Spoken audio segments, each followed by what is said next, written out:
Good morning प्यारे बच्चों, मैं लक्ष्मण सर और आपके लिए पढ़ाऊंगा कक्षा 10 की विज्ञान चैप्टर चला धातु एवं अधातु। और आज हम पढ़ेंगे खनिज और अयस्क के बारे में और हम जानेंगे कि मैट्रिक्स भी क्या है या गैंग क्या है।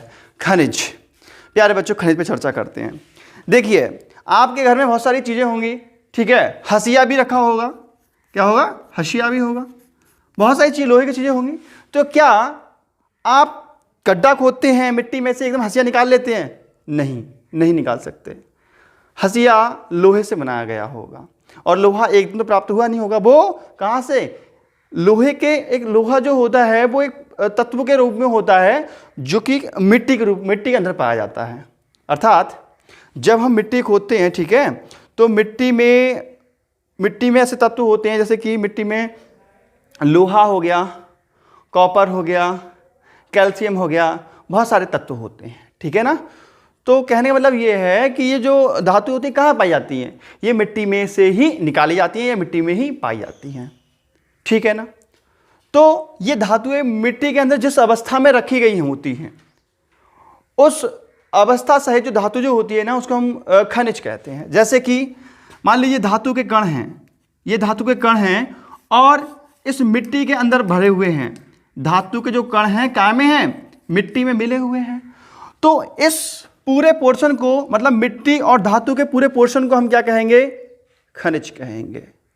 अर्थात ये धातुएं जो हैं मिट्टी के अंदर जिस अवस्था में हैं, मतलब अवस्था में मतलब धातु के साथ में गंदगी होगी, अशुद्धियां होंगी, मिट्टी लगी होगी, तो उस धातु को हम क्या कहेंगे? खनिज कहेंगे। अर्थात धातुएं मिट्टी के अंदर या भूमि के अंदर जिस अवस्था में पाई जाती हैं या जैसे भी पाई जाती हैं उन्हें हम खनिज कहते हैं। प्यारे बच्चों, अब मैंने क्या कहा कि मिट्टी के अंदर ही क्या होगा? मिट्टी के अंदर ही लोहा होगा या लोहे के तत्व होंगे, ठीक है। अब ये मिट्टी है प्यारे बच्चों, इसमें ये क्या है? ये मिट्टी है, इसमें ये मिट्टी है और इस मिट्टी में यहाँ पर ये लोहे के मान लीजिए कण हैं, ठीक है ना। अब ये पूरा क्या कहलाएगा? ये पूरी चीज, ये पूरी कहलाएगी खनिज। क्या कहलाएगी पूरी चीज? ये खनिज। अर्थात ऐसा लोहा जिसमें अशुद्धियां, मिट्टी इत्यादि मिली हो, सबको हम क्या कहेंगे? इकट्ठे में खनिज कहेंगे। अब इन खनिज से अगर हम आसानी से कम पैसे में धातु को निकाल सकें, इन खनिज से हम ये धातु के कण को, धातुओं को बाहर निकाल लें कम खर्चे में, कम लागत में, तब इसी खनिज को हम अयस्क कह देंगे।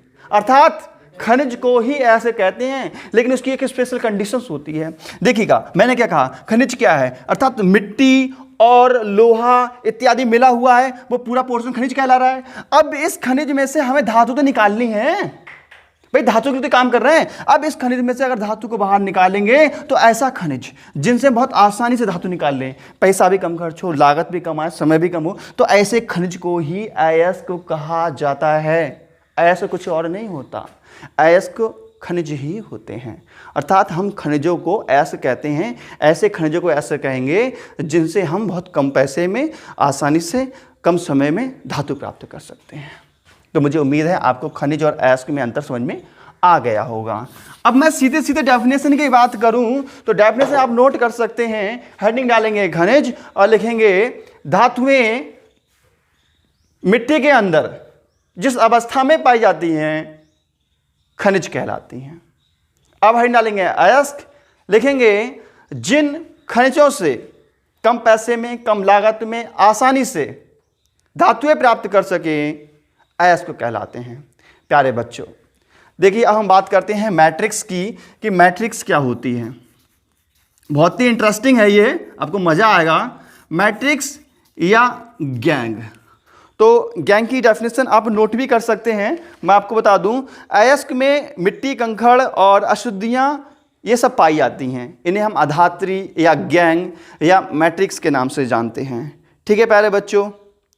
अब हम नेक्स्ट लेक्चर में बात करेंगे कि सांद्रण क्या होता है या फेन पिलवन विधि क्या होती है, ठीक है प्यारे बच्चों। तो मिलते हैं नेक्स्ट वीडियो में, तब तक नमस्कार, जय हिंद, वंदे मातरम।